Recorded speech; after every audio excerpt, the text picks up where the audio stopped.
tiene como lema nuevos líderes, emprendedores e innovadores, roles que están transformando la realidad.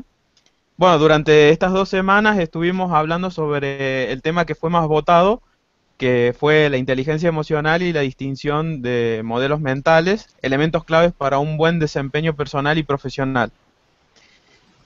Bueno, se planteó, a lo largo de estas 2 semanas, se plantearon temas de cómo afectan las emociones a lo largo de nuestra, bueno, en nuestra vida diaria, mejor dicho, a lo largo de nuestra vida también, y cómo contagiamos nuestras emociones, tanto positivas como negativas, y cómo podemos manejar las emociones negativas para lograr una vida equilibrada emocionalmente, ¿verdad? Bueno, en uno de los videos, si todos tuvieron la oportunidad de verlo, Elsa nos hablaba nos daba como un menú donde podíamos, un menú con actividades que podíamos realizar para poder controlar esas emociones negativas, que bueno, personalmente, so- eh, he hecho muy pocas, y la verdad que no vendría mal hacer toda la lista que ella nos recomendaba. Bueno, también vimos algo de modelos mentales y cómo estos afectan nuestra forma de pensar y la realidad que percibimos. Bueno, la idea de este video debate, rápidamente se las comento, que es para que consigamos con Verónica nos explique un poquito más sobre a qué van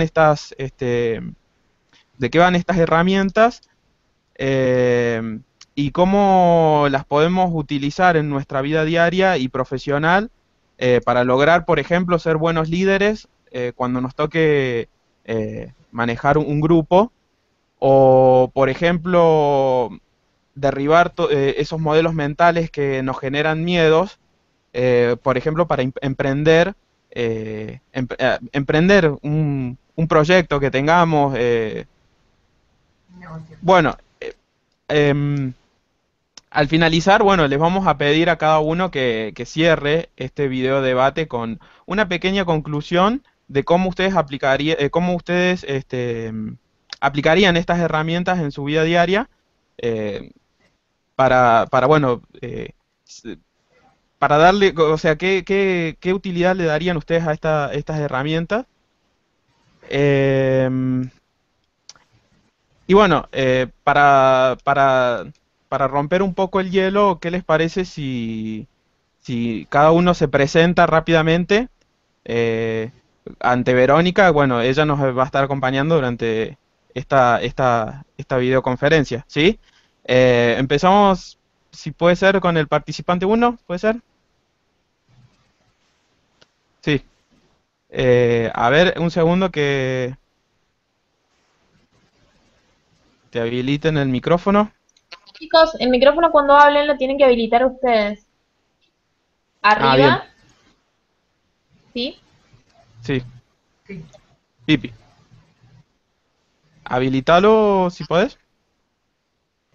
Arriba les ¿Me aparece. escuchan? Sí, Ahí se está, ahí escucha. te escuchamos. Bien, Ahí está.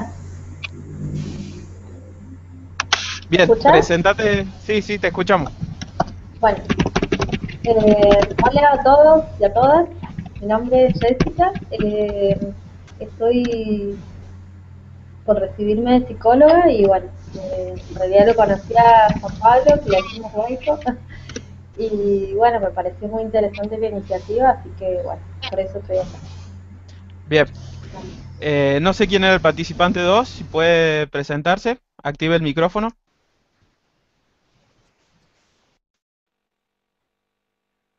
Hola chicos, ¿me escuchan? Sí, Bueno, me llamo Diego Valle, soy de la Universidad Nacional de La Rioja, soy egresado de la Universidad de Ingeniería Industrial y bueno, el tema me fascina, así que estoy con todas las luces prendidas para tratar de captar todo lo que se habla. bueno, el participante 2, perdón, 3. ¿Qué tal? Buenas noches a todos. Mi nombre es David, soy estudiante de Ingeniería Industrial de la Universidad Nacional de La Rioja. Bien. El participante 4.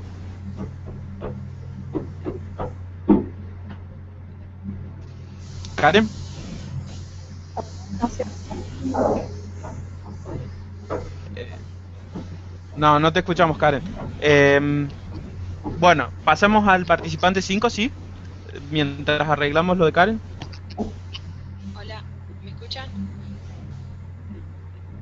¿Me escuchan? Sí, sí, te escuchamos, Bueno, Dalma. no, yo soy Dalma, estudio Ingeniería Industrial en la UTN Santa Fe y bueno, me pareció bastante interesante la propuesta y por eso me sumé. Bueno, Eso. buenísimo. Bueno, te damos la palabra, Verónica, así desarrollamos un poco más sobre el tema de estas herramientas. Bueno, hola a todos, bienvenidos a este video debate. Mi nombre es Verónica Lucero, soy docente de la Universidad Nacional de San Luis. ¿Me escuchan bien todos? Sí. Sí. Sí. Bien, bueno. Para hacer una pequeña introducción y ponernos en tema, yo quisiera hacerles algún comentario respecto de lo que son las competencias de inteligencia emocional y una pequeña aclaración sobre lo que es modelos mentales, como para iniciar el debate. Y bueno, me gustaría que ustedes aporten los comentarios o preguntas que quisieran hacer como para darle dinamismo al debate, ¿sí? Rápidamente lo que podemos decir respecto a las competencias de inteligencia emocional, siguiendo a Daniel Goleman, que es el autor, digamos, de esta temática, el gran referente. Goleman dice que, bueno, que para un desempeño profesional exitoso es muy importante desarrollar nuestro coeficiente emocional, ¿sí? O sea que es una condición indispensable. Nuestro coeficiente intelectual es una condición necesaria, pero no suficiente.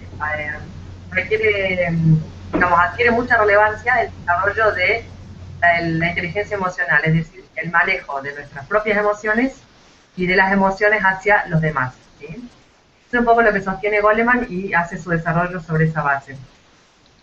Bueno, y él habla de distintas competencias que tienen que ver con inteligencia emocional, como por ejemplo, partir de lo que es el autoconocimiento. ¿Sí? Es difícil desarrollar el coeficiente emocional sin un punto de partida que empieza por uno mismo, es decir, por conocerse uno mismo, tomar conciencia de las propias emociones y tomar conciencia de las propias fortalezas y de las propias debilidades, ¿sí? Y partiendo también de lo que es la autoconfianza. Ese sería como el punto de partida para de ahí en más desplegar otras competencias de inteligencia emocional. Goleman también habla de lo que es la autorregulación, el autocontrol. ¿Por qué? Porque mucha gente o está muy extendida la creencia de que dar rienda suelta a las emociones es un sinónimo de ser emocionalmente inteligente, y no es así. No solamente hay que tomar conciencia de las propias emociones, sino también saber regularlas, saber controlar los impulsos. Y en eso aparece el tema del autocontrol o la autorregulación, que tiene que ver con la adaptabilidad, tiene que ver con la confiabilidad y tiene que ver con este autocontrol que mencionaba recientemente, ¿sí? Y en tercer lugar estaría lo que es la competencia de inteligencia emocional, que se llama motivación, es decir, además de tener autoconocimiento, además de tener autorregulación, hace falta también un quantum de motivación, es decir, tener una orientación al logro, tener un quantum de optimismo y confianza en que voy a poder lograr ciertos objetivos y compromiso. Esas tres competencias brevemente descritas tienen que ver con el manejo de mis propias emociones. Y luego pasamos a lo que es el manejo de las emociones para con los demás, que involucran competencias como por ejemplo la empatía, ¿sí? Que es entendida brevemente como la capacidad de ponerme en el lugar del otro, ¿sí? Que es fundamental para cualquier tipo de vínculo, ¿sí? En una empresa, digamos en forma privada, en forma pública, pero es una competencia básica el poder ponerme en los zapatos del otro, ¿sí? Para entender qué piensa, para comprenderlo y para poder en definitiva ayudarlo, ¿sí? Y finalmente quedan en esta última categoría habilidades sociales como por ejemplo el liderazgo, capacidad de negociación, capacidad para resolver conflictos, etc. Y esas 5 brevemente descritas serían las competencias de inteligencia emocional que menciona Goleman, ¿sí?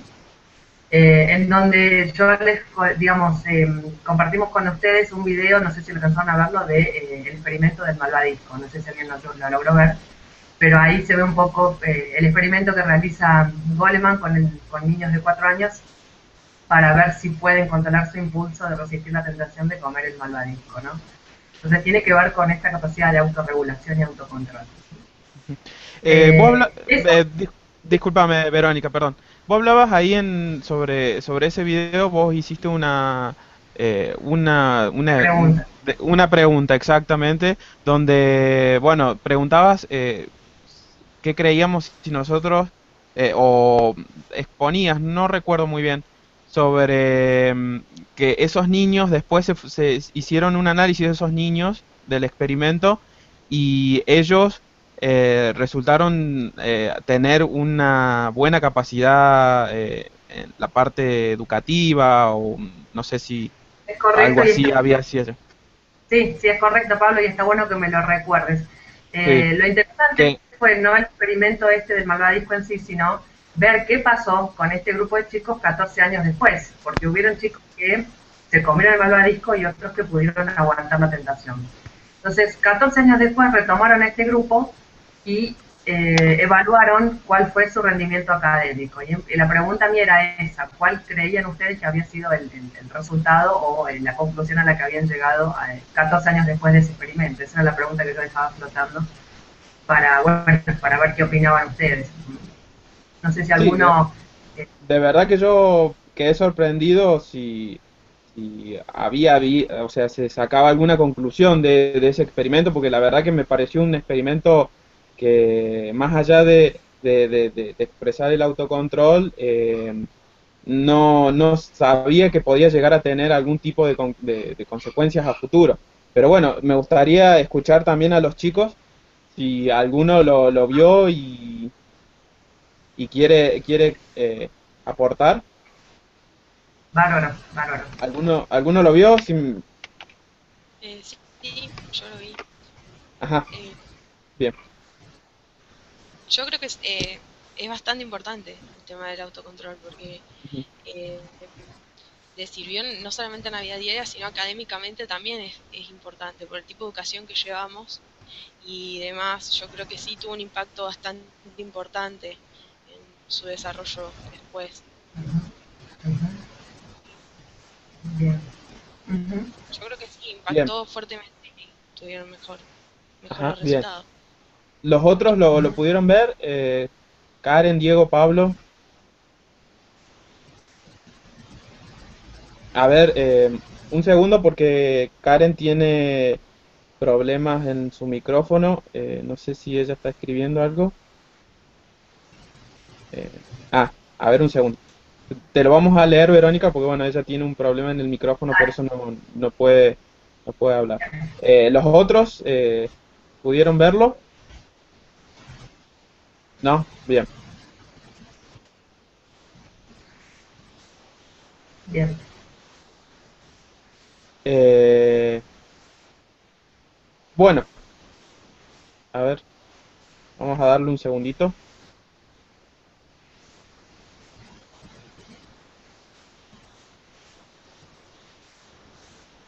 Cuando quieran hablar así,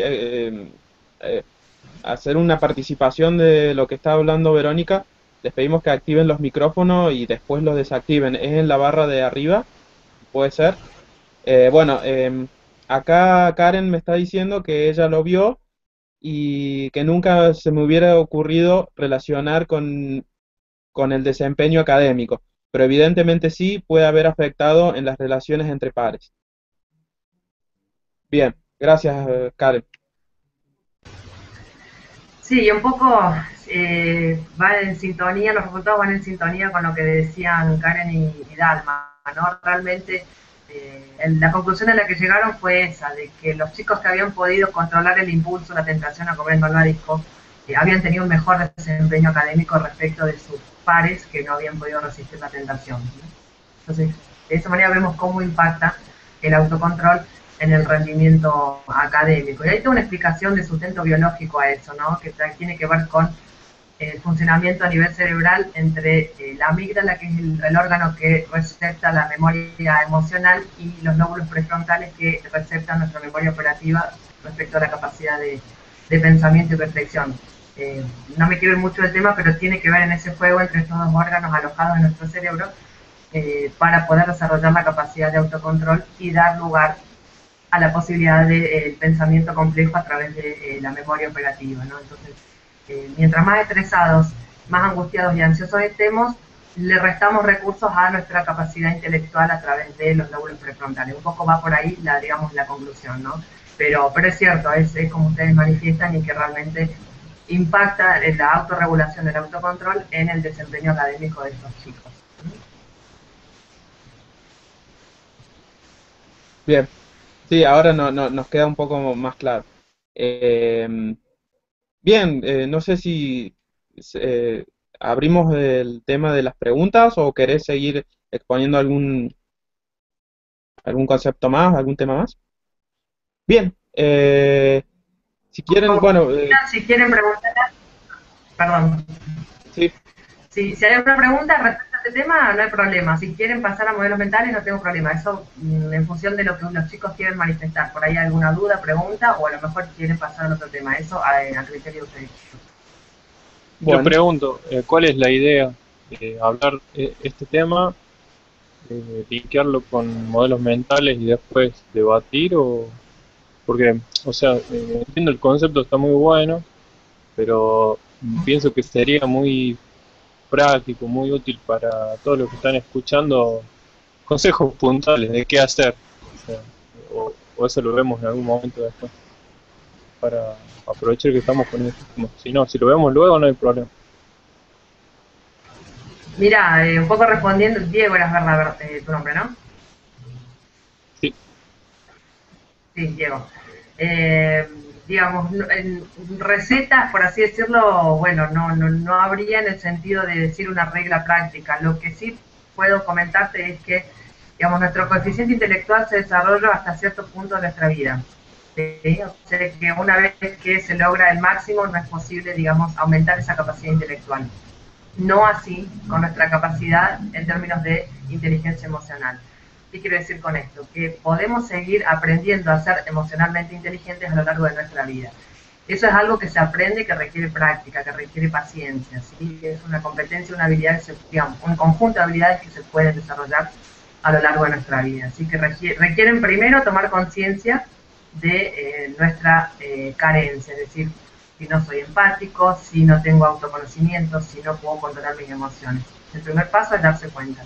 Y de ahí en más, digamos, empezar a practicar y, digamos, comprometerse con un proceso de aprendizaje para poder revertir ese resultado. Pero, digamos, yo desde mi en práctica no tengo una receta mágica, simplemente creo que el punto de partida es el darse cuenta. Y de ahí en más empezar a modificar pequeños hábitos para lograr alcanzar esa competencia, que obviamente, como todo aprendizaje, lleva tiempo.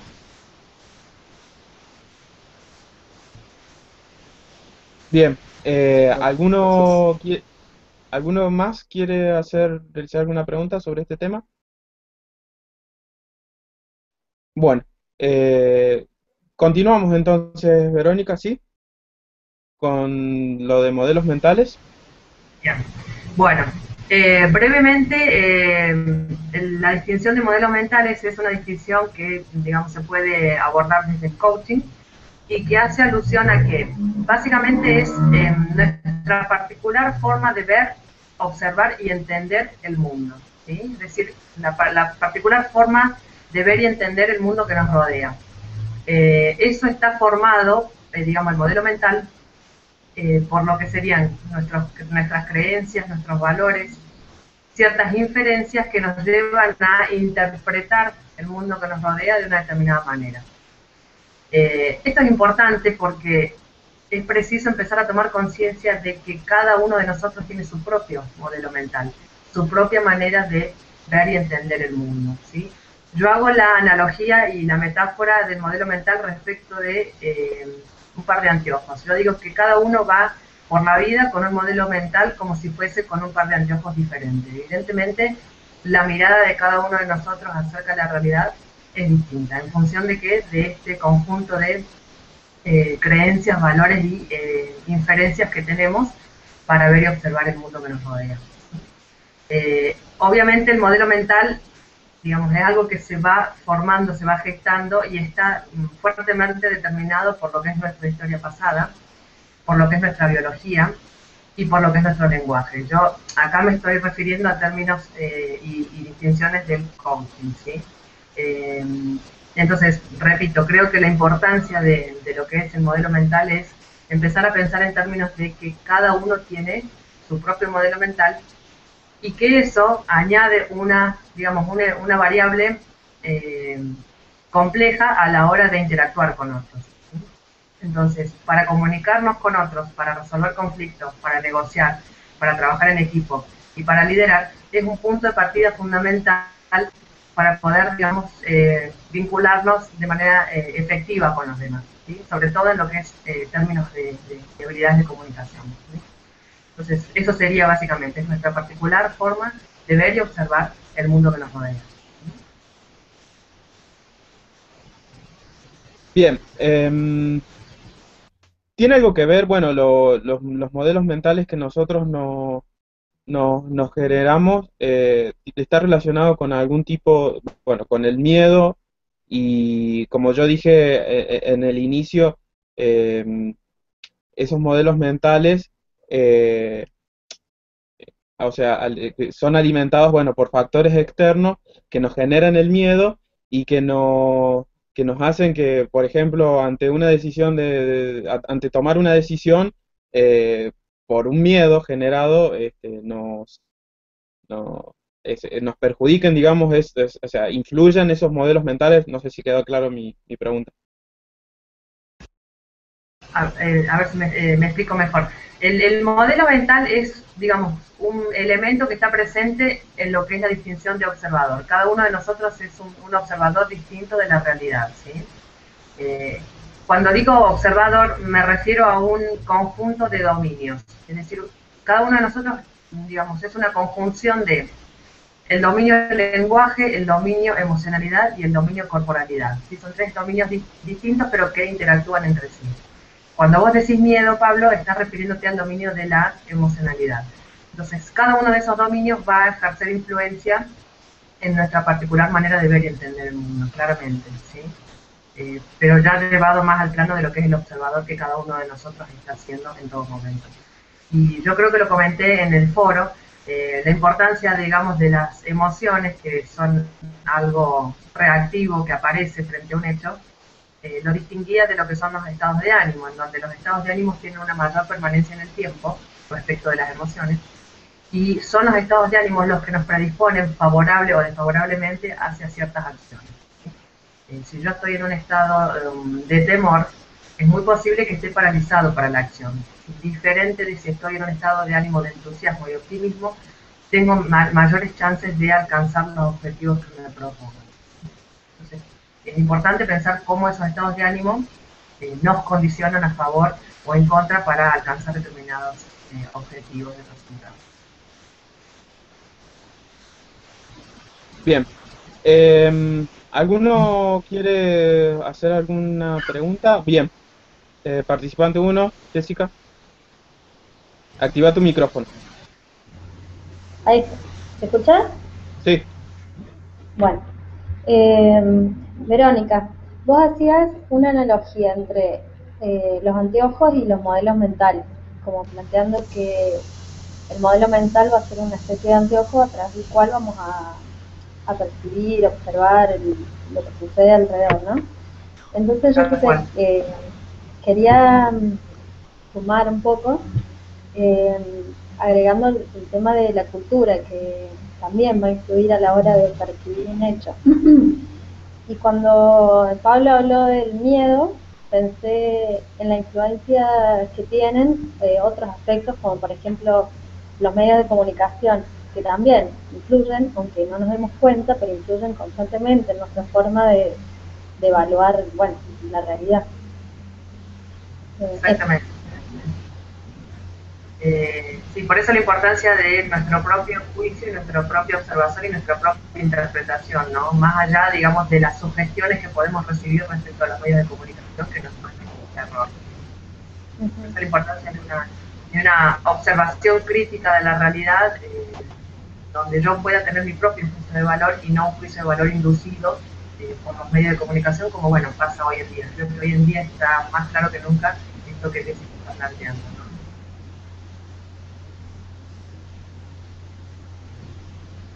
Bien. ¿Alguno quiere hacer alguna otra? Dalma, ¿sí? Activa tu micrófono. Hola, ¿me escuchan? Verónica, ¿me escuchan? Porque no los escucho. Sí, te escuchamos. Ah, ok. Sí. Con este tema de los modelos mentales, que decía que es la forma de ver y entender el mundo que cada uno tiene, ¿no? Volvemos también al concepto del autocontrol y de la empatía que planteaba Coleman. O sea, como una herramienta de también ponerse del otro lado del otro lado de la otra persona y entendiendo que todos vemos el mundo totalmente distinto. O sea, así se unirían esas cosas, o sea, se unirían los conceptos. O sea, a la Sí, y hora de, yo por ejemplo, creo, proyectar hacer un proyecto o trabajar con otra persona, también hay que tener en cuenta que va a tener otros valores, que va a ver las cosas desde otro punto de vista y también tratar de entender el otro lado. O sea, en fin, eso. tal cual, digamos, yo lo que quiero es invitarnos a pensar en, digamos, en lo complejo de las relaciones humanas, teniendo este punto de partida, digamos, de los modelos mentales, ¿no? De aprender a valorar y a respetar sobre todo el modelo mental del otro. Puede ser diferente del mío, no va a ser ni mejor ni peor, es simplemente distinto. Y aprender a respetarlo, ¿sí? A aceptar, como dice Humberto Maturana, al otro como un legítimo otro. Y esto realmente es complejo para trabajar en equipo, para negociar, pero creo que es un punto de partida fundamental para poder, digamos, ser efectivos en nuestras relaciones interpersonales, ¿no?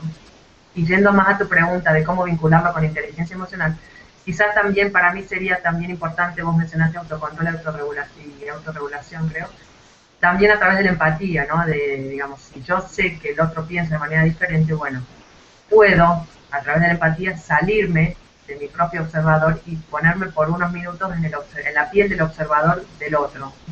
Y quizás no nos pongamos de acuerdo, pero de alguna manera poder entender y comprender cómo piensa, por qué dice lo que dice, qué está sintiendo, a través de la empatía.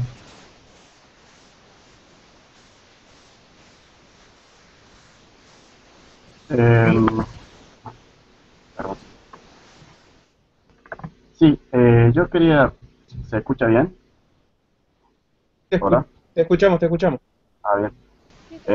Sí, no, yo quería por ahí agregar, o por ahí quizás sea una percepción mía, estaría bueno que lo corrija Verónica si no es así, eh, que es algo que con el tema esto de los modelos mentales y bueno, los paradigmas que maneja cada persona, que eh, uno debe manejar la empatía y por ahí cuando uno comunica, debe tener en cuenta que a través de estos paradigmas o del modelo mental que tiene la persona que recepciona el mensaje, lo que vos no le decís lo llena justamente con los paradigmas, o sea, según su paradigma, llena la información que uno no le está transmitiendo.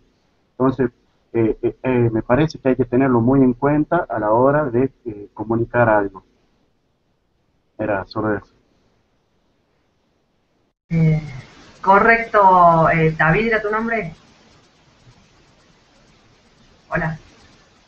Sí, sí, sí, mi nombre Sí, es David. David. Mira, es correcto y es muy acertado lo que vos decís porque, bueno, digamos, dentro de lo que son las habilidades de comunicación, podremos, por ejemplo, mencionar cuatro.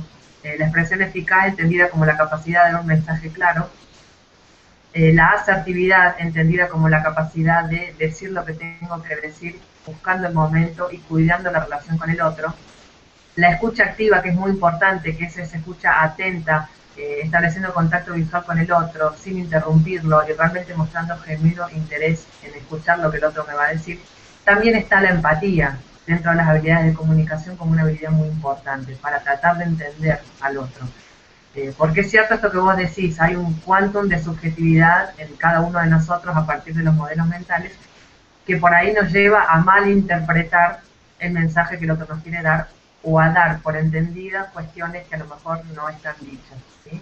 Y eso parte de nuestra propia subjetividad, a partir de nuestro propio modelo mental y a partir del observador que cada uno de nosotros está haciendo en cada momento. Así que es tal cual lo que vos decís, David.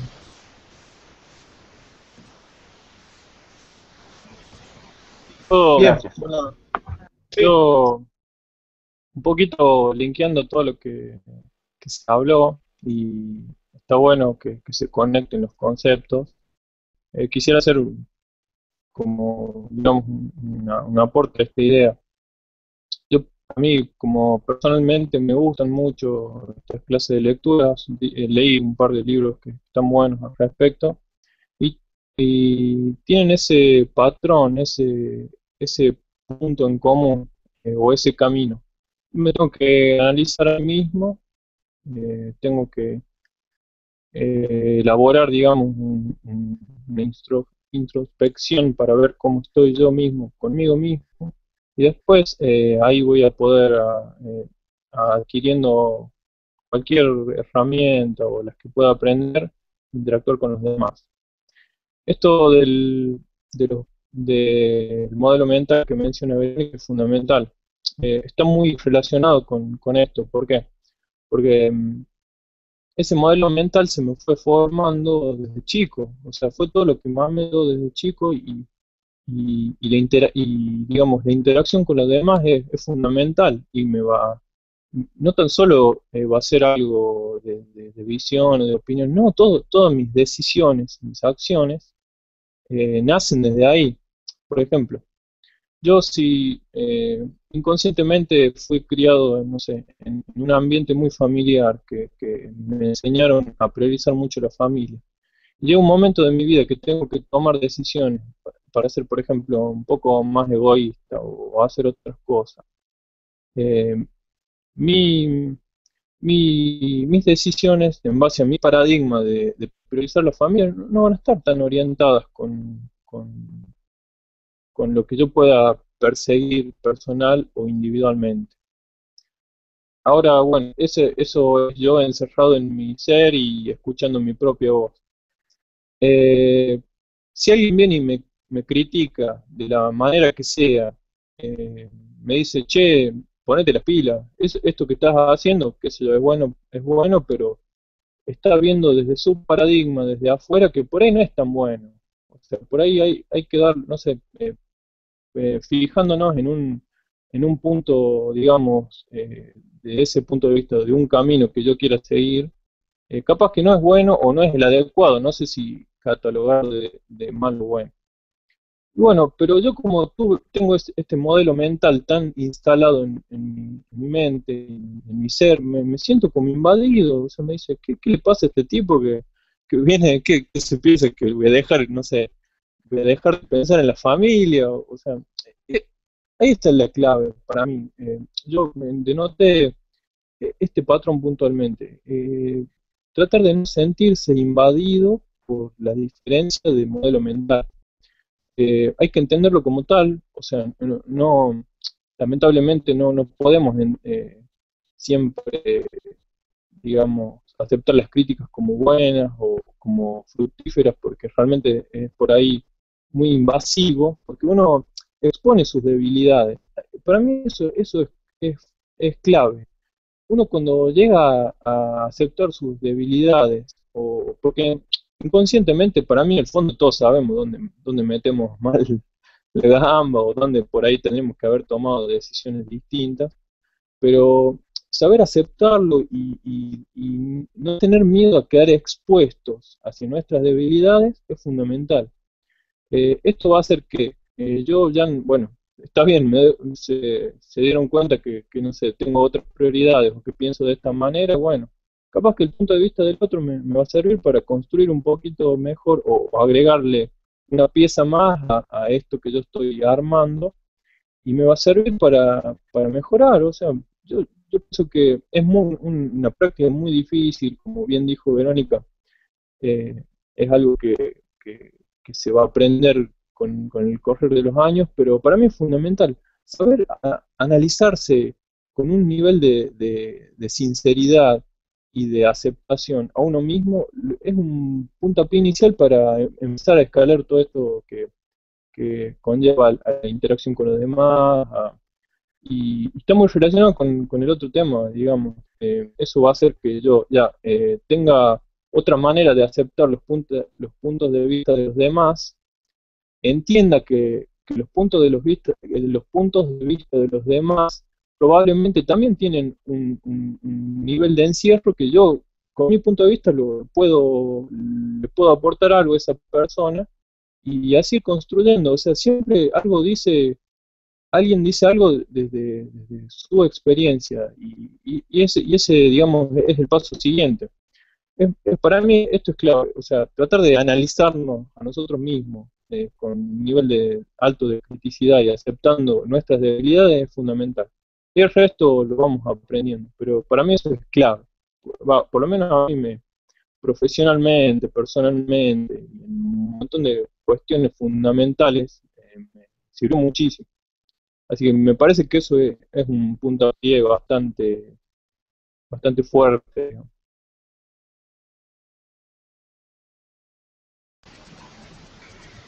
Sí, comentando lo que dice Diego, respecto a las competencias de inteligencia emocional, vale aclarar lo que él está un poco diciendo de manera implícita, y es que las competencias de inteligencia emocional son jerárquicas entre sí, es decir, yo difícilmente pueda regular y controlar algo que no conozco. Entonces, el primer paso es el autoconocimiento.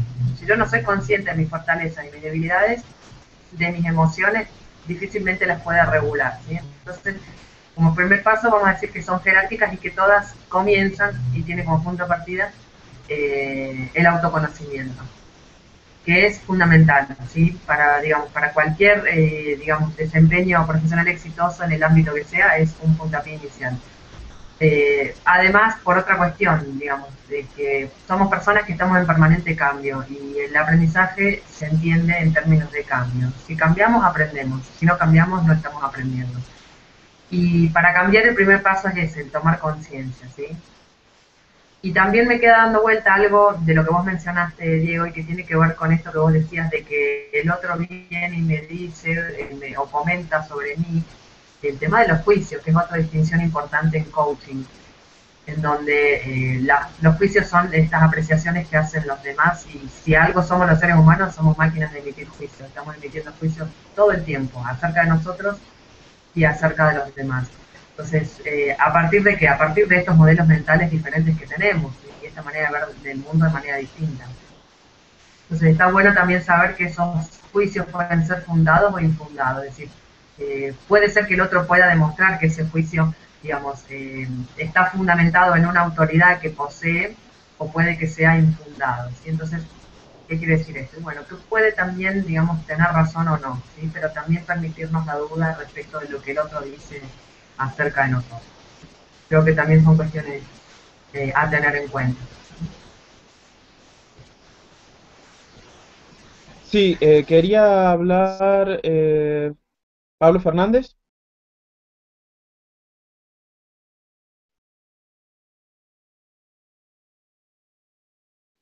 Hola, Pablo, no te escuchamos.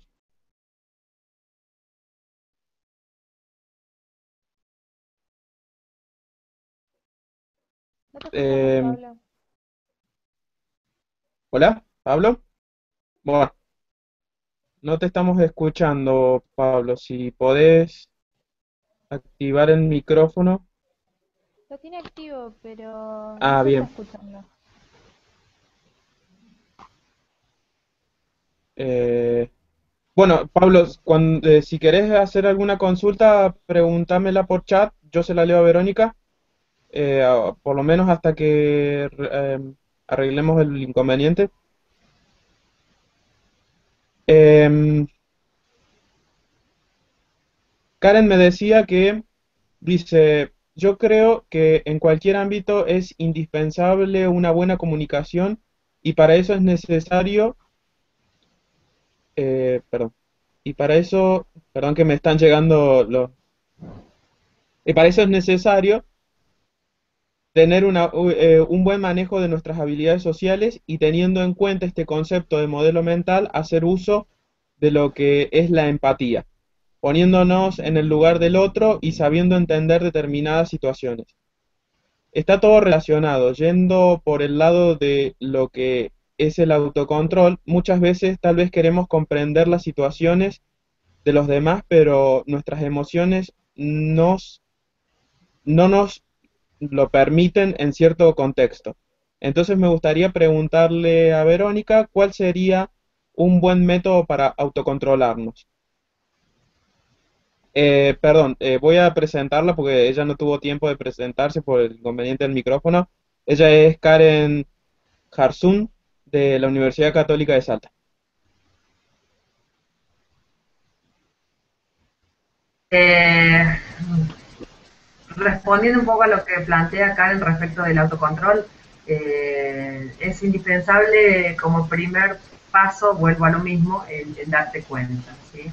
Esto es algo que también se practica, se ejercita y se logra con el paso del tiempo. Y si yo me estoy dando cuenta que en este último tiempo me estoy enojando mucho, bueno, empezar a pensar qué pasa conmigo que tengo el enojo tan a mano y tan disponible. Bueno, y en la medida que me voy, en la medida de lo posible, anticiparme a situaciones que puedan darse al enojo. Y si yo sé que una situación de injusticia me predispone al enojo, bueno, ser consciente de los indicios que puedo tomar de una decisión y que me funcione como señal de alerta para evitar llegar a la situación de enojo, ¿sí? Lo que sucede es que nos vamos a seguir enojando el resto de nuestra vida, o sea, eso es imposible parar. Las emociones, digamos, nos atraviesan, no las podemos frenar. Lo que sí podemos llegar a controlar es permanecer en un estado de ánimo o en otro, ¿sí? Es decir, permanecer en un estado de tristeza o de enojo o de resentimiento permanente. Eso sí, está dentro de nuestro control y dentro de nuestra responsabilidad el quedarnos o no en ese estado de ánimo. Pero la emoción cuando nos embarga, el enojo cuando aparece, aparece. El tema es qué voy a hacer con ese enojo. Si voy a decidir quedarme en estado de enojo durante 1, 2, 3 semanas o si voy a decidir salirme de ese estado de enojo y pasar a otro estado de ánimo. Entonces es todo un juego de autoconocimiento, de detenerme a pensar cuando tengo los indicios de que me puedo llegar a enojar en tal o cual situación. Y en esto también ayuda a nivel corporal ciertas cuestiones como puede ser la respiración, ¿sí? Empezar a controlar la respiración, hacer respiraciones profundas para, digamos, bajar los decibeles. Y también técnicas como pueden ser la meditación, ¿no? En donde nos lleven a una situación de mayor calma y de mayor conexión con nosotros mismos. Eso es lo que yo te podría decir desde mi experiencia, lo que te podría aportar. Pero vuelvo a lo mismo. En esto no hay una receta mágica, es todo cuestión de aprendizaje y de práctica. Esto lleva tiempo, pero el primer paso es el darse cuenta. Sí, Jessica, ¿quería decir algo? Sí, eh, ahí está. No, que hablando del tema del enojo, a mí me parecía importante que por ahí el enojo es muy importante y nos sirve un montón y encauzándolo de una forma más adaptada se pueden solucionar determinados problemas. Por ejemplo, bueno, ahora que estamos en esta cuestión de la ingeniería, y no sé muy bien a qué se dedica cada uno, pero yo pienso más que nada en el tema, en el ámbito de una empresa, de una fábrica, o no sé, por ahí el enojo que pueden causar, qué sé yo, alguna situación de injusticia, eh, puede estar bueno para hacer algo para solucionarlo. Entonces, hay que ver el lado positivo de estas emociones que, como que se dicen, como que son negativas. Bueno, y otra cosa que quería decir es que por ahí uno tiende a echarle la culpa a una persona que por determinadas formas de reaccionar. Y por ahí me parece que esa persona es producto de un contexto también. Y hay que pensar cómo es el contexto de esa persona, porque no somos seres aislados, o sea, vivimos en una sociedad y bueno, y estamos muy, o sea, todo el tiempo influidos por todo lo que pasa a nuestro alrededor. Así que si uno reacciona de determinada forma, eh, está bien pensarlo desde los modelos mentales, de que una persona puede llegar a tener, qué sé yo, poca tolerancia, pero también es importante, bueno, pensar qué hace el contexto para que las personas actúen o reaccionen de determinada manera. Está correcto, también está bárbaro lo que estás diciendo. Yo creo que en el foro lo mencioné, o creo que lo dijimos con Ivana, no sé si lo dije yo, lo dijo ella, pero creo que alguna lo mencionó. Y respecto a las emociones, que las emociones en sí no son ni buenas ni malas, todo depende de todo el uso de que hagamos de esas emociones, ¿sí? El enojo nos conecta, como decía Jessica, con una situación de injusticia que percibimos y que no está mal que aparezca, justamente porque nos conecta con eso que podemos llegar a resolver, si lo usamos constructivamente. Digamos, lo que pasa es que hay ciertas emociones que están totalmente bastardeadas a nivel social, como por ejemplo la envidia. La envidia no es mala. La envidia nos conecta con una necesidad insatisfecha, no resuelta. Y podemos, si nos damos cuenta de esa necesidad insatisfecha, al compararnos con otros, podemos pasar de la envidia a la admiración. Entonces, no hay emociones buenas ni malas, simplemente depende de cómo las usemos, si somos capaces de usar el lado constructivo de la emoción o el lado destructivo, ¿sí? Porque un enojo generalizado y sostenido en el tiempo nos va a llevar a un estado de ánimo de resentimiento. Entonces, no son ni buenas ni malas, simplemente depende de cómo las usemos y ahí está nuestra capacidad de inteligencia emocional, en cómo las usamos. Y obviamente respecto de tu segunda apreciación, Jessica, del contexto social, evidentemente es así, o sea, cada uno de nosotros es un observador fuertemente condicionado por el sistema social al cual pertenece, llámese familia, llámese trabajo, bueno, un sistema mayor formado por muchos subsistemas que nos están condicionando todo el tiempo, innegable. Sí, bueno, yo algo sobre lo que hablaban recién de las emociones que no son ni buenas ni malas. Yo había hecho un comentario en, en una de las preguntas que había hecho Ivana sobre, bueno, que yo comenté como una experiencia personal donde yo tuve un miedo, o sea, en una oportunidad tuve miedo y cuando me enfrentaba a, por ejemplo, a situaciones donde me volvía a pasar, o sea, ¿cómo explicarlo? O sea, el miedo que yo tenía frente a diferentes situaciones me volvía a aparecer. Entonces, en un momento me paralizaba, o sea, pero bueno, luego traté de entenderlo por dónde venía ese miedo, cómo tratar de manejarlo y me acuerdo que en mi comentario puse que, bueno, cuando me enfrentaba a esa situación que me generaba ese miedo, lo único que pensaba era en cerrar los ojos de forma mental y enfrentarme a la situación, pasara lo que pasara, sea lo que sea. Y bueno, así fui experimentando y a la larga, dentro de todo, logré controlar ese miedo de, digamos, y bueno, cada vez que me volví a enfrentar otra vez esa situación, digamos, me volvía el miedo, sí, pero ya notaba que era en pequeña medida. Entonces, en conclusión, yo entendí que había podido controlarlo tratando de entenderlo y bueno, había sido algo positivo dentro de todo.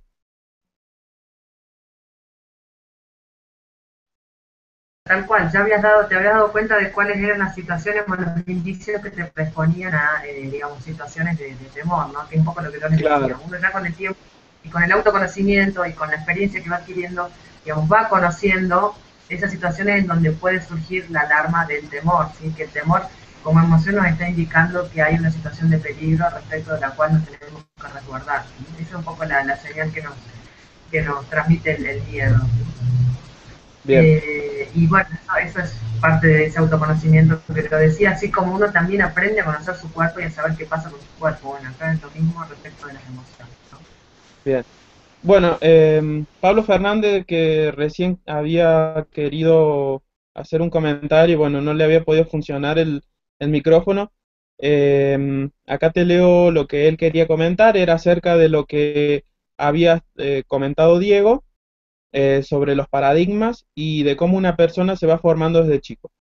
Bueno, él dice, el otro día vi un video que contaba cuántas veces a un bebé le decían no. Eran más de 100. No corras, no toques, no saltes. Esto afecta muchísimo al chico como se desarrolla después.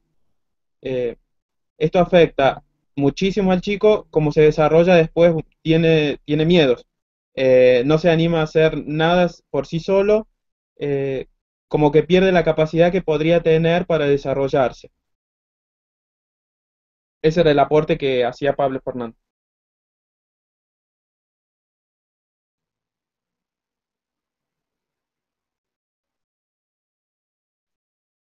Bien, ¿algún otro comentario? ¿Alguna otra pregunta? Verónica tiene el micrófono. Ahí está. Ah, estaba hablando. No, decía Ah, esto que, digamos, que tenía el micrófono apagado y lo dije y ahora lo repito. El tema de los estímulos, ¿no? Que recibimos desde pequeños, bueno, más allá de las habilidades que nosotros tengamos como, o mejor dicho, las cualidades innatas, los estímulos que recibimos de, sobre todo nuestros padres, ¿no? Las figuras parentales que tenemos, bueno, son un fuerte condicionante en esto de la autoconfianza, ¿no? De cómo nos predisponen a temer desde pequeños o a tener confianza en nosotros mismos desde pequeños, ¿no? Son los estímulos que recibimos del ambiente.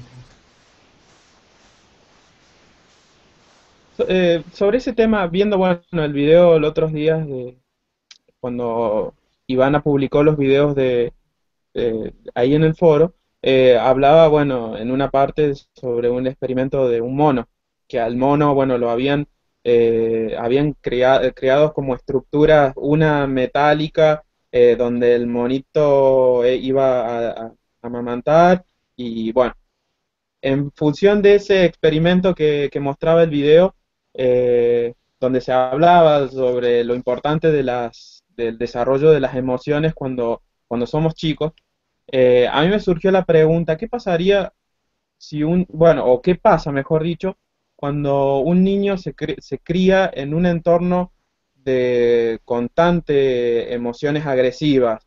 Esto puede ser factor de su desarrollo, mejor dicho, puede ser factor no sé, de una adicción o de que esa persona sea violenta.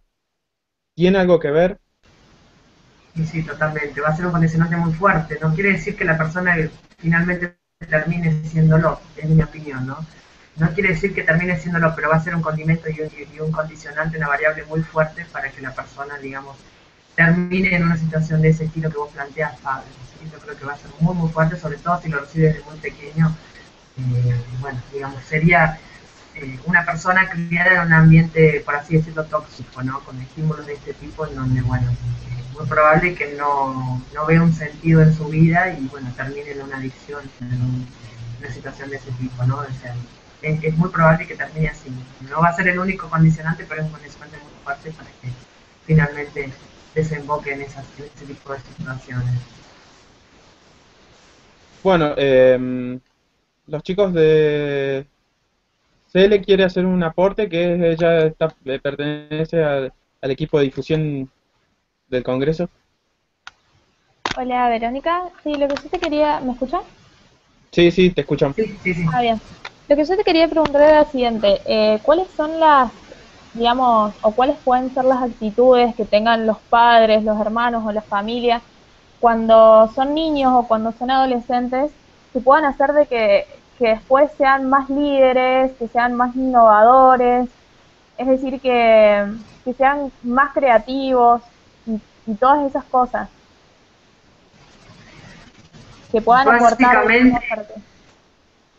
claro, es un poco la situación inversa a la que planteaban recién, ¿no? Darte libertad para que vos puedas experimentar por tus propios medios y que te permitan, y que tengan tolerancia al error, ¿no? A que te equivoques y que pruebes una vez y que te estimulen de una manera y de otra, ¿no?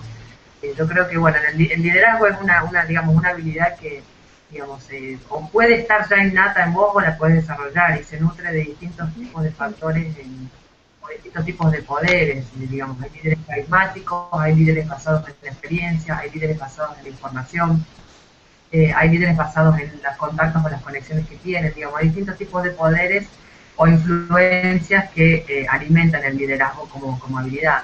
Pero yo creo que básicamente es una cuestión de que te permitan, primero, de que te estimulen, segundo, que te permitan experimentar y bueno, y que te permitan equivocarte y aprender sobre la base de tu error, ¿no? Creo que sería un ambiente propicio para que vos puedas desarrollar tus habilidades y bueno, la de liderazgo evidentemente necesita de la interacción con otros, ¿no? Para poder digamos, ejercer influencia sobre otros, que esa es la base prácticamente del liderazgo, ¿no? La capacidad de influenciar a un grupo de personas.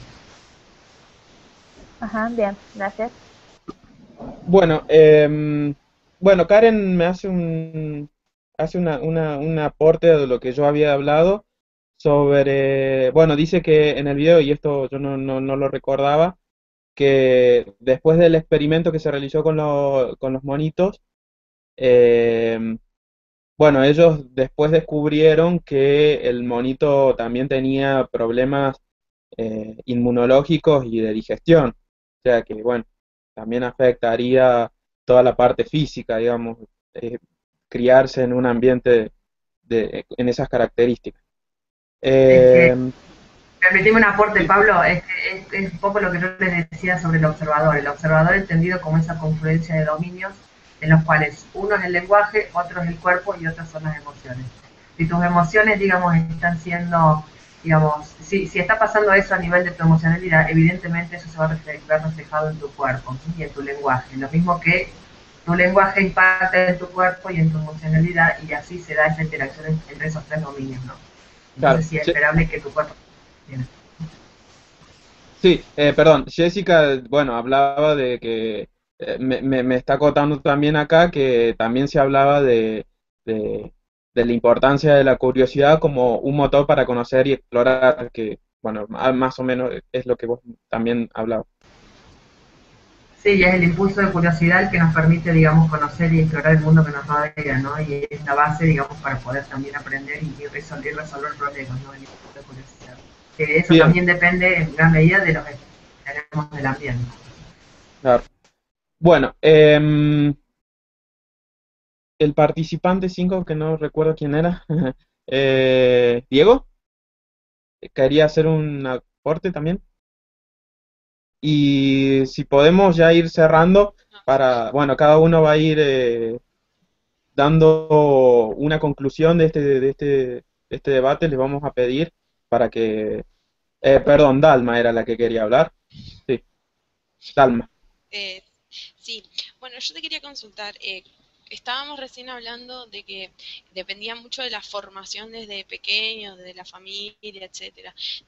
También impacta nuestro desarrollo, por ejemplo, del liderazgo, la capacidad de negociación o lo que sea, los entornos que siguen después en edades quiebres, como por ejemplo la adolescencia, o sea, es algo que se construye durante toda la vida y particularmente en énfasis en la niñez, o solamente ya con tener, por ejemplo, un entorno violento en la niñez, ya te eh, como que ya te contrarresta el resto de tu vida, no sé cómo explicarme, pero a lo que quiero llegar es a que si es algo que si impacta también lo que vivas en tu adolescencia o en lo que siga de tu vida. Digamos, uno puede, digamos, a partir de ciertas herramientas, marcar un quiebre y cambiar el rumbo, pero, digamos, eso requiere también de formación, de un poco de cultura que te ayuden para contrarrestar eso. Lo que pasa es que los primeros años de nuestra vida son constitutivos, o sea, son fundantes, son básicos. Eh, yo no quiero decir que te van a predisponer el resto de tu vida, pero sí van a marcar en gran parte lo que venga después. No obstante eso, yo creo que sí, que también en la medida que uno tenga ciertas herramientas puede, digamos, hacer un quiebre y torcer el rumbo, pero evidentemente todo lo que recibimos a nivel de estímulos en los primeros años es constitutivo de nuestra personalidad, ¿no? Que se va a ir desarrollando luego con las etapas sucesivas, pero es fundamental y es fundante. Bien, vayamos cerrando entonces, concluyendo lo que ha sido este foresting, donde, bueno, hemos estado hablando bastante sobre las emociones y los modelos mentales. ¿Quiere alguno empezar? Breve, una oración cortito, cómo nosotros aplicaríamos, bueno, en nuestra vida diaria o en nuestra profesión estas herramientas? ¿Cómo ustedes creen que podríamos aplicarlas? Si quieren, si no seguimos si quiere alguien empezar, si no seguimos el orden de los participantes. Empiezo, puede ser. Bueno, dale. Bueno, voy a esforzarme para ser breve.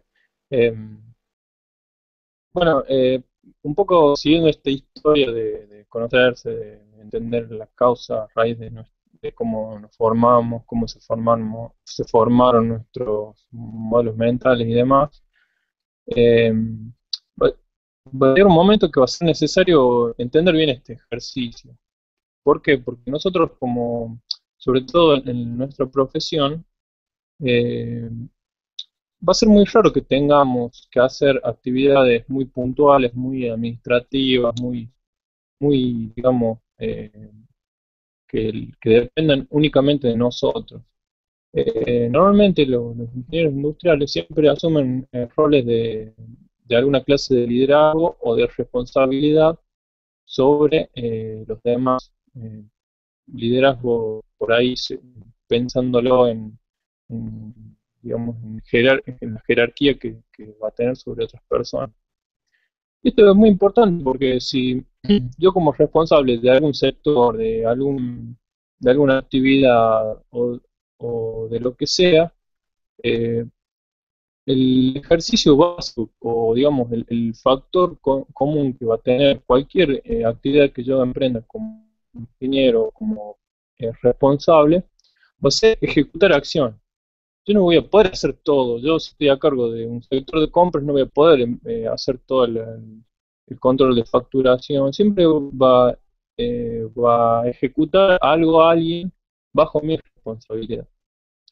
Y bueno, ahí, por ejemplo, planteemos un caso puntual. Si yo tengo a alguien subordinado y no ejecuta esa tarea por X razón, yo, bueno, un poco hablando de esto del manejo de las emociones, me va a molestar. ¿Por qué? Por la presión por el que tengo de las responsabilidades, porque mi jefe a la vez también me va a retar y demás.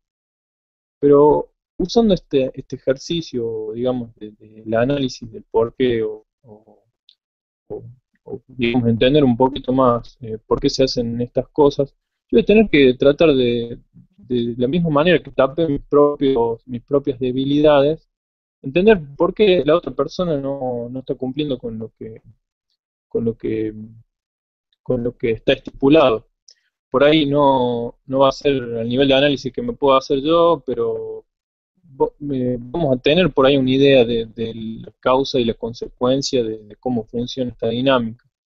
Eh, ya seguramente que van a sumar mucho algunas otras herramientas como generar confianza con otra persona, influenciar su comportamiento, la manera en que transmito la información, que estoy claro en el momento de explicarle cuál va a ser su ejecución de su actividad. O sea, ya por ahí se condimenta con otras cuestiones, pero digamos, el ejercicio básico es el mismo. Yo como líder tengo que tratar de tapar esos baches, de mejorar esas debilidades para que la persona ejecute la tarea que, que debe ejecutar.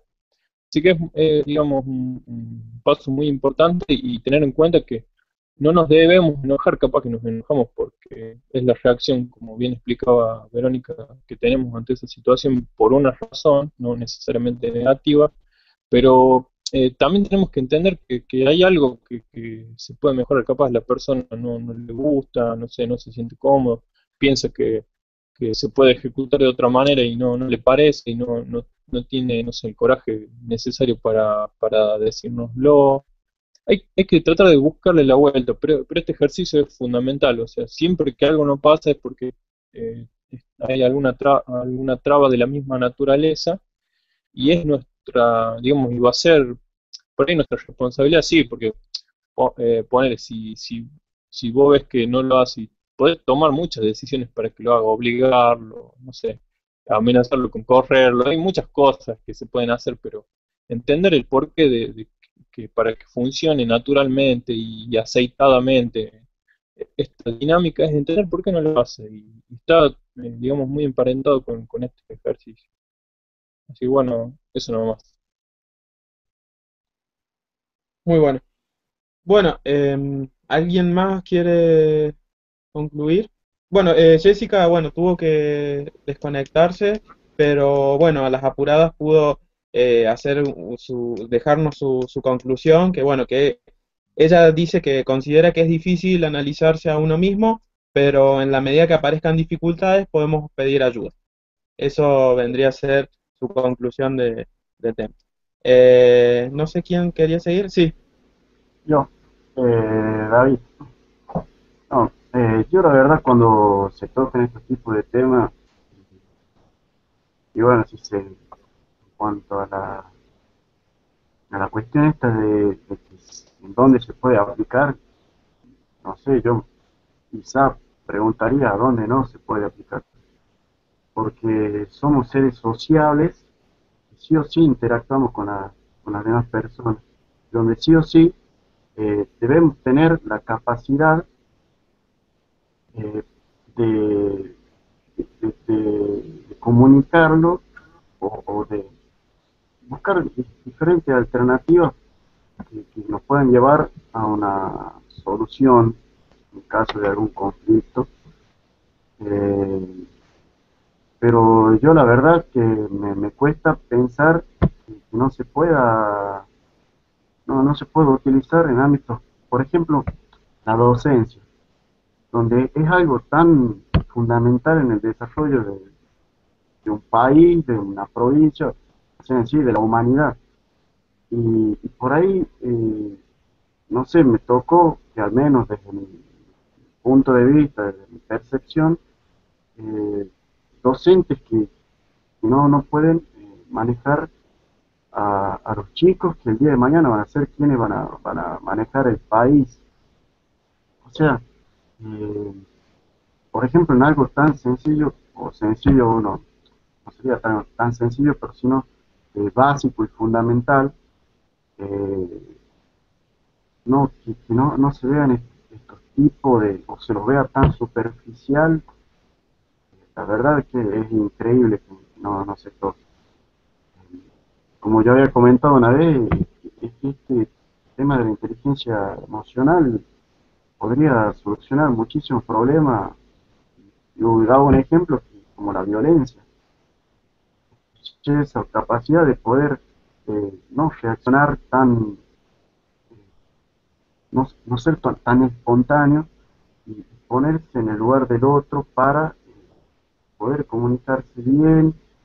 Y, y bueno, o sea, para mí es realmente fundamental en todos los ámbitos, por el simple hecho de que somos seres sociables.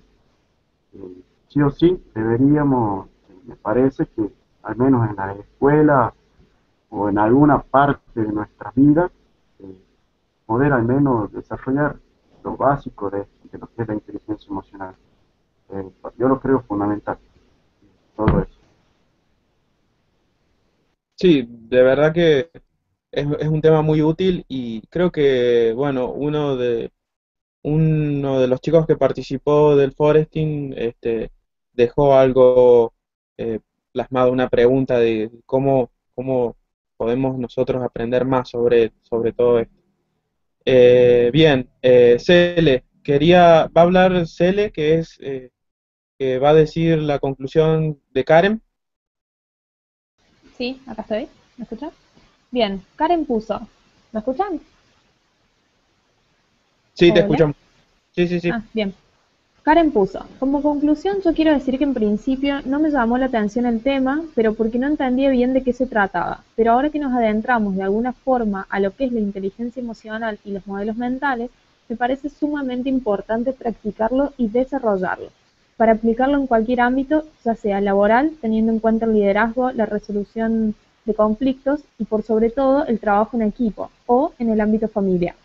Cualquiera sea, me parece muy importante saber entender, controlar y modificar nuestras emociones y estado de ánimos para que todas las actividades se desarrollen en un entorno agradable. Obviamente, no reprimiendo emociones, porque eso nos dañaría, pero saber controlarlas sería ideal. Ese fue el aporte que nos hizo Karen.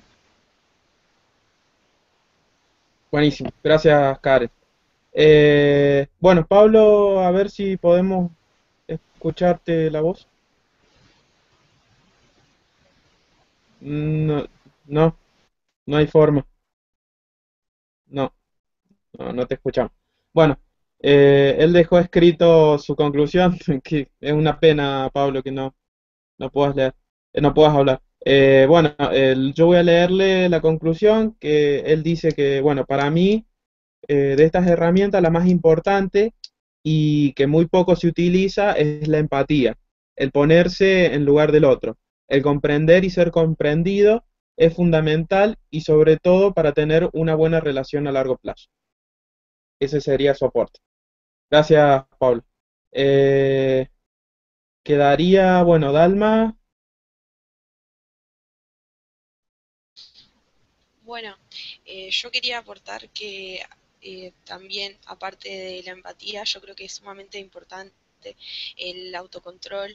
Yo creo que va totalmente de la mano que uno también sepa controlarse y no reprimir las emociones, como dijo otro de los chicos, sino poder controlarlas. Y yo creo que yo lo aplicaría también con un autoconocimiento. Creo que es muy importante que uno se conozca a sí mismo para luego poder aportarlo. Y creo que está muy relacionado con el tema de el autocontrol, la empatía y demás, con nuestra capacidad, con nuestra habilidad social, por ejemplo, en el liderazgo. Yo creo que es de suma importancia.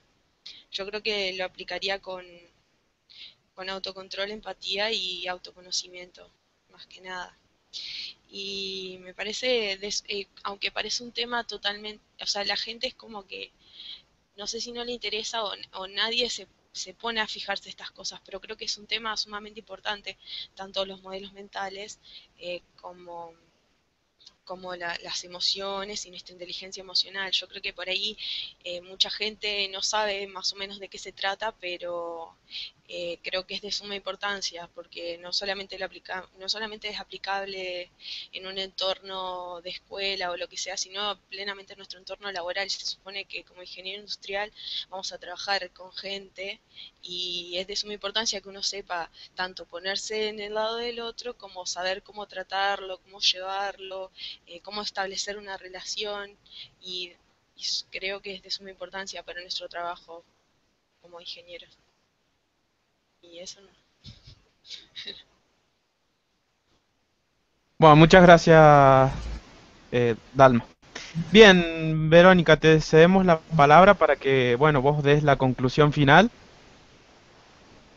Bueno, bueno, un poco escuchándolos a todos, yo lo que quisiera resaltar es la importancia en esto del lenguaje, ¿no? Porque es algo que, digamos, lo hemos mencionado, digamos, brevemente como un dominio del observador, hablando de los modelos mentales, pero simplemente quería resaltar que todo en nuestra vida pasa por el lenguaje, es decir, todo pasa por nuestras conversaciones, ya sean las conversaciones que tenemos con nosotros mismos y las conversaciones que tenemos para con los demás. Es decir, todo pasa por el lenguaje, ¿por qué? Porque es, en definitiva, la comunicación es la competencia transversal a todas las otras competencias, ya sea liderazgo, trabajo en equipo, resolución de conflictos, negociación, y que está sumamente de la mano con lo que hemos hablado en el día de hoy, ¿sí? Con los modelos mentales, con el observador, y cómo a través del lenguaje nosotros damos a conocer nuestro modelo mental. Y en las competencias de inteligencia emocional, bueno, claramente, ¿no? El manejo de nuestras emociones y las emociones para con los demás también se ven reflejadas en gran parte a través del lenguaje, ¿sí? Entonces, creo que es digamos, algo que lo hemos estado mencionando, digamos, soslayadamente, pero que tiene mucha relevancia y que sería un poco el hilo conductor en todo esto que hemos estado hablando hoy, ¿no? El tener presente que todo pasa a través del lenguaje porque somos seres sociales, que no sé si lo dijo Pablo o David, no sé quién lo dijo, y es tal cual, ¿sí? Es decir, al ser seres sociales, el lenguaje es constitutivo del ser humano y todo pasa en nuestra vida a través del lenguaje, ¿sí? A través de la comunicación. Es un poco como conclusión y para aunar un poco los temas que hemos estado conversando. Y bueno, desde ya agradecerles a todos la participación y a los chicos de CAI la posibilidad digamos, de encontrarme con ustedes, de conocerlos y de estar en este momento compartiendo estas temáticas que la verdad que sí son sumamente interesantes y enriquecedoras. Sí, la verdad que sí, ha sido un foresting realmente muy interesante. Te agradezco a vos por haber participado y por, bueno, haberme bancado a mí durante todo este largo tiempo de trabajo que hemos venido haciendo en conjunto. También, bueno, agradecer a Ivana, que fue la que participó también, la licenciada en psicología Ivana, que ella participó en el desarrollo del foresting de las 2 semanas anteriores, que, bueno, lamentablemente hoy no pudo estar presente por cuestiones laborales, pero que, bueno, queremos también dejarles nuestro agradecimiento por habernos también apoyado en esta iniciativa. También, bueno, voy a agradecer a todos los que han estado participando, a ustedes 6 chicos, bueno, Jessica ya se fue, pero a ustedes 6, muchísimas gracias por haber estado, bueno, a disposición a este horario. La verdad que no fue fácil coordinarlos a todos, pero bueno, la verdad que estoy muy contento como organizador del resultado que hemos tenido. Esperemos que este foresting les haya servido. Recuerden que todavía nos faltan otros 2 foresting más que van a ser muy entretenidos también. Eh, a ver, esperen que difusión, por favor, se cierre el micrófono. Ahí está. Bueno, como les decía, todavía quedan 2 foresting más, así que los esperamos su participación en los mismos. Después vamos a decirle, después en estos días les vamos a estar informando sobre quién fue el ganador del premio que había para este foresting. Y bueno, sin más que decir, les propongo, bueno, si todos hacemos un aplauso, activamos nuestros micrófonos y aplaudimos a Verónica por su participación. Un aplauso para todos. Bueno, Bueno, cerramos acá. Sí, Un aplauso Sí, para sí, todos porque bueno, se ha logrado con la participación de todos. Han sido muy valiosos los aportes de todos y de cada uno de ustedes. Bueno, esto fue posible también gracias a ustedes, y creo que el aplauso es para todos, especialmente que tenemos esta posibilidad de participar. bueno, muchísimas gracias, Verónica. Y bueno, sí, vamos cerrando, Pablo. difusión. Sí, ahí vamos cerrando. Bueno, resta decirme que acuérdense que también tenemos otro concurso que son los ecoretos, que también pueden participar. Los esperamos con sus ideas ecológicas. Y bueno, nuevamente, y para finalizar, gracias a todos y cerramos acá. Nos estamos viendo. chao, Chao, nos chicos. vemos. Gracias.